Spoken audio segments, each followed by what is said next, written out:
Let's go to the phones. We go to the D, Detroit, Michigan. Jay Scabs. Hey, Johnny, what's up? Hey, Jimmy, are we really surprised at all that Silk didn't win? I mean, he showed up to a city council meeting with a guy that looked worse than a Nick Nolte mugshot. You know, Dick Flowers' hair was more out of place than Rick and Buffalo shopping in the adult clothing section. Well, could you imagine the first budget meeting when Silk found out the city bank account doesn't fill up every Friday after his wife gets paid? I mean, what was his first act in office going to be? Assign Caleb as the head of Planned Parenthood or appoint Ira Craig as the director of community health? Clearly, Matt in L.A. would be in charge of the sewage department.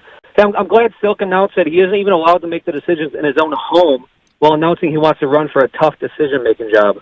Anyways, we're stuck not late, Jimmy. Thanks, Scabs. Don't get me off point.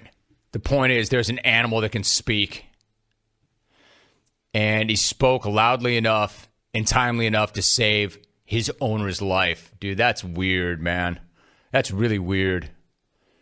Almost as weird as somebody who owns a parrot. Except I want to say that, right? But then I'm talking on both sides of my mouth because that parrot saved that guy's life. Good on you, Eric. And how original, or I mean, how ironic that Silk's real name is Eric. Anyway, it's been one of those days. I do have some name recognition. Yeah, Eric. Your name is Eric.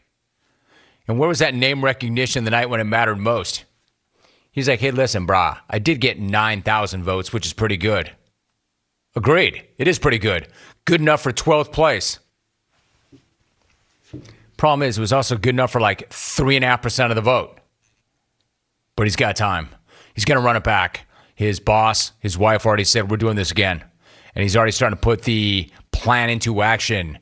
He's going to try to get on a few committees. Start earlier. I said also, man, you know what? Making excuses is not making it better. He said they're not excuses, they're facts. And he was going on about how Tito ran as part of a group. That some of these people banded together and they ran as groups. And the way he laid that out was, I didn't want to do that because I didn't want to be beholden to somebody else's party or somebody else's platform. Yeah, but you mentioned it, right? So it's an excuse.